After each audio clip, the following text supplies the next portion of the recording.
This is Let's Talk Tillamook. I'm Shaena Peterson.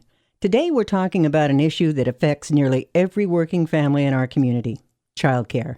From affordability and staffing to the long-term impacts of funding cuts, childcare is under pressure locally, statewide, and across the country. My guest is Eva Manderson, Director of Childcare Resource and Referral, serving Tillamook, Clatsop, and Columbia counties. Eva brings years of experience as a childcare provider, administrator, and advocate, and she helps families and providers navigate an increasingly fragile system. In this conversation, we'll talk about how we got here, what changed after COVID, where funding stands today, and what the future of childcare could and should look like for our communities.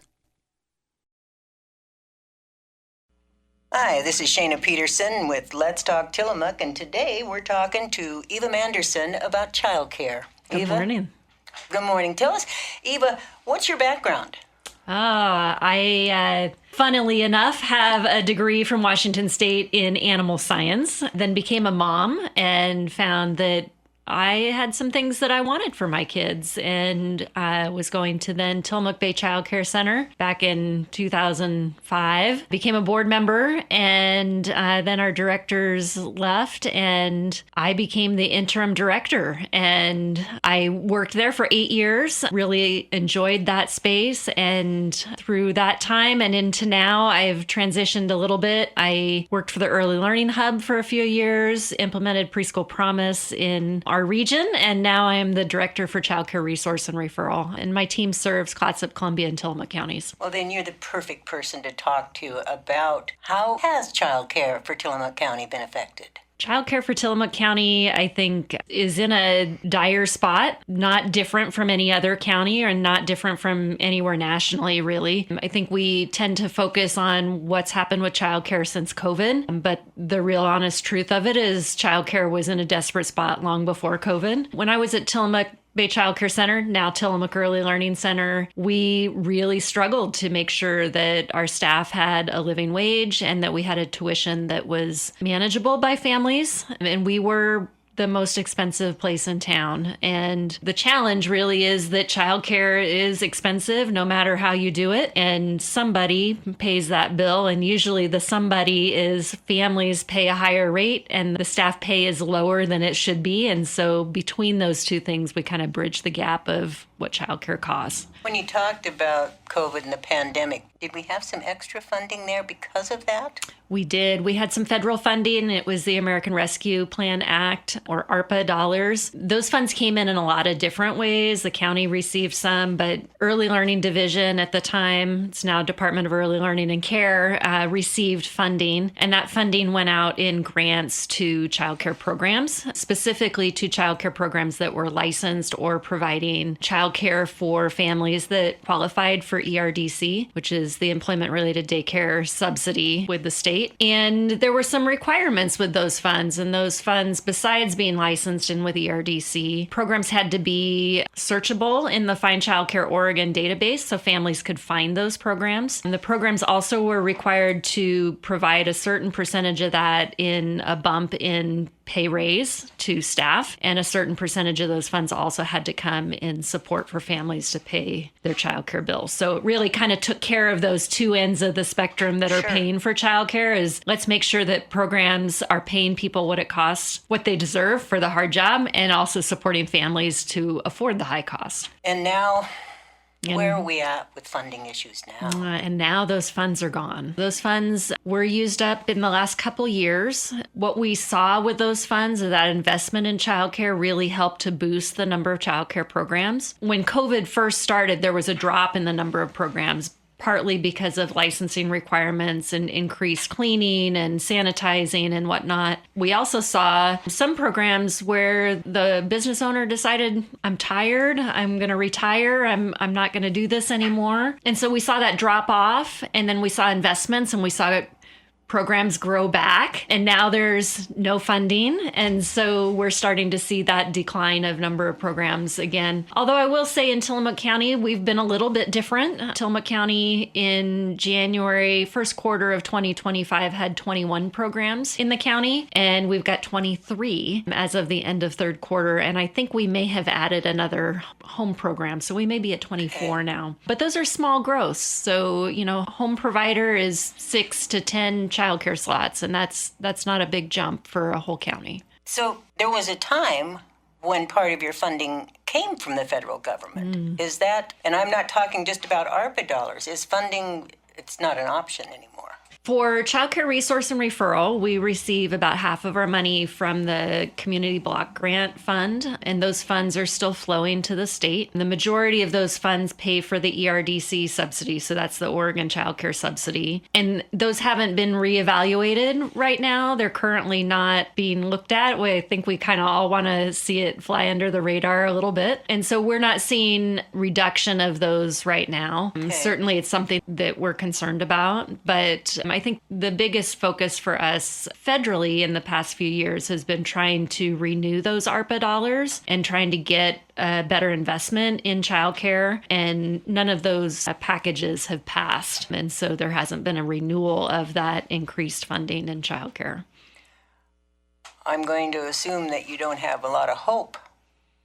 With this administration, don't have a lot of hope right now. Yeah, focusing on it. I don't think they're focusing on it. I think the other thing that has happened, of course, the state budget has been in question, right? So, and that was a lot of the question is because of the tax laws and how they tie back federally. So with the state budget being questioned, they've had to do their budget exercise of cutting 2.5% or 5%. Right. And the Department of Early Learning and Care, which is where my agency sits and where there's also funding in other resources for childcare programs sits. In the last legislative session already were cut $35 million. And so an additional 2.5% or 5% of that budget would be really difficult. In the last session, when the state cut funding in Department of Early Learning and Care, we saw resources for providers go away. So they used to be able to get some educational awards. Those have gone away. They've got some infrastructure funds that are grants out there. That last round is currently out now, and we know that that's not coming back. And so there's other supports and resources that are available to childcare providers that have already been cut. And then if the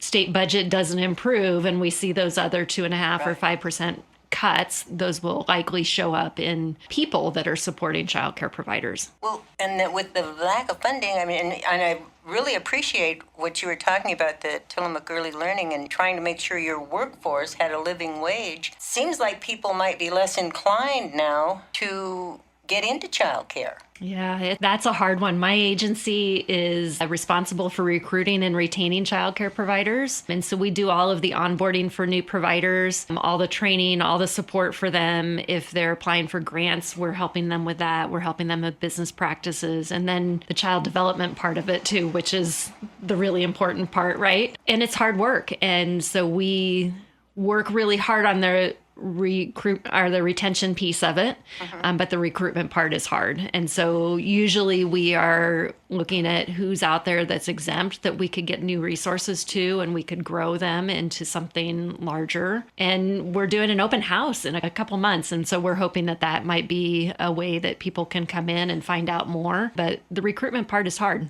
That's what I was thinking. And with so much tension regarding it, people are less likely to say, childcare, maybe we should open a daycare. Yeah. We like to talk about how childcare businesses are small businesses and how some people really want to work their own schedule and they want to work from their home. And so there are benefits, even though the work is hard. And so we really try to get that information out there. Our business coach is regularly working with people to really try to build that business acumen and build their own space, their own business, and be business owners. Where are we going? Where are we headed, Eva? Where are we headed with childcare? Gosh, if I could dream, Shaena, I would love to see childcare be affordable for families. I would love to see our early educators be well compensated for their hard work. They are the brain builders of our little ones, right? And I would love to see programs be able to function in a space where they don't have to be full 100% of the time, that maybe they could be 90% full, which means then families have the ability to choose where they want to go. Right. So they don't have to choose the cheapest place or the only place that has an opening. They can choose the place whose meals look right for their kiddos or whose teacher they really connected with. So that's kind of my dream, which leaves for a lot of need for funding. I think the other piece of that dream probably would be that there's some public funding, and that's the thing that's going to be needed, not in a one-time only or ARPA dollars are here and gone type fashion, but in a K-12 type funding that really supports the industry, supports families with their littles. And when we talk about it's scary to me when we talk about education, because I don't feel that this administration is as supportive as it needs to be. I think education for years has been underfunded, right? And so I think our K-12 struggle, I think there's a tension between early education and K-12 and really trying to find the balance because there's a shortage in public funding. And so where do we find the dollars and how do we make sure that they are sustainable dollars?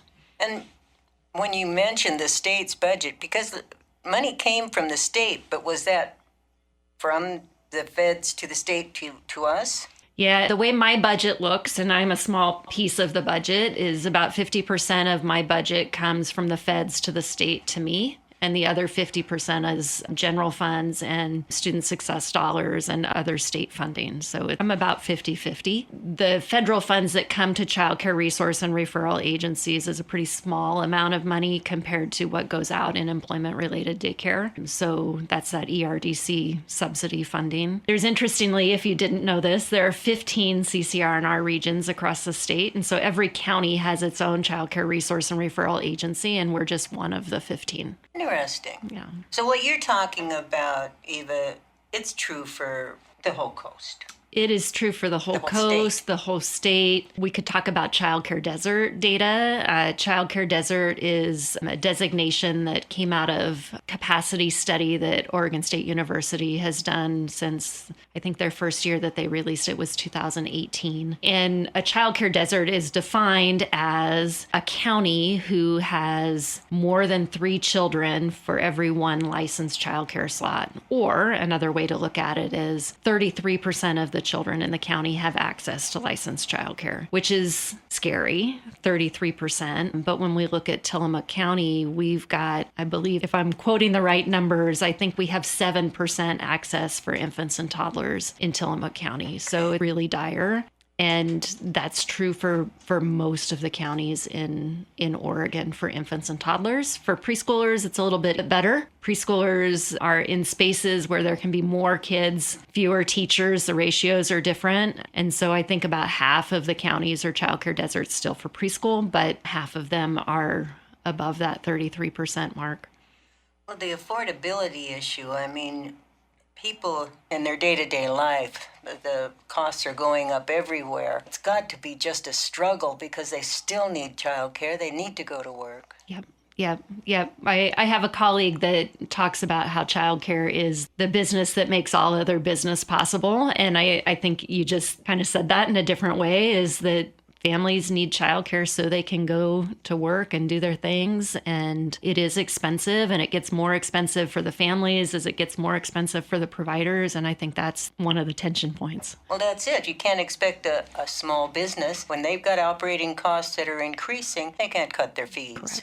Correct. Yeah. So, catch-22 there. Yes, it is. And like we started out talking, it's either parents are paying the high cost of business or the provider is making less than what they deserve for their important work, or the reality is most of the time we fall somewhere in between where the parents are paying more than they can afford, but less than what the business would really cost, and the provider, the early educator, is making less than what they deserve. Are there resources out there for people to find out more? If people here in Tillamook County want to stop by my office, we are in the old Fosmarks building just down from TLC at 1315 3rd Street. You can also email us at nwregionalccrnr at nwresd.k12.or.us. And I have a team of people who are interested in helping anyone that wants to start childcare. I've got a county specialist that focuses specifically on Tillamook County. We have services for people in English and Spanish, and just really want to support anyone who wants to open their own small business. And I bet the same is true of our other counties. It is true of our other counties. Clatsop County is in a little bit better space around preschool and the childcare desert data. They've had some really interesting initiatives happening through my team up there that started with county ARPA dollars that we're trying to lift off the ground here in Tillamook County as well. And Columbia County is trying to do some of the same work as well. Excellent. So, yeah, trying to find strategies that work. Well, the thing, Eva, if you're in that kind of business, you've got to care. Yeah. I appreciate you saying that, Shaena. We have taught a course in partnership with the local small business development centers over the last several years. The first time we did this course, we had a Tillamook provider that was there, and she took the 5 courses, and she came out of the course saying, I always cared so much about children, and I knew how to care for children. I didn't know how to care for my business. And so it's, people get into this oftentimes because they care about kids, and we just helped her with caring for her business in a different way. But so many people go into this because they're caring for their own kids, or they're caring for their neighbors' kids and their friends' kids. And pretty soon they're doing something that is really, really important, not only for those kiddos and families, but for the community. Anything else you'd like to add, Eva? This is such an important topic. It is an important topic. I would just add for you, Shaena, that I would be happy to come back and talk to you about childcare anytime you want. It's not something that I ever thought that I would be talking about, clearly from my background, but it is a passion for me and my team. We just really want to see people be supported and successful in their important work. Thank you, and thanks for addressing it as a small business. It's not just the babysitter anymore. Correct. Oh, yes. If we could strike the word babysitter or daycare out of our language and really talk about people as the professionals that they are, childcare businesses and early educators, both of those things are synonymous in my world, and really trying to lift up our small businesses and our educators to be the level of importance that they really are in our community and talk about them that way. Eva, thanks so much for stopping by.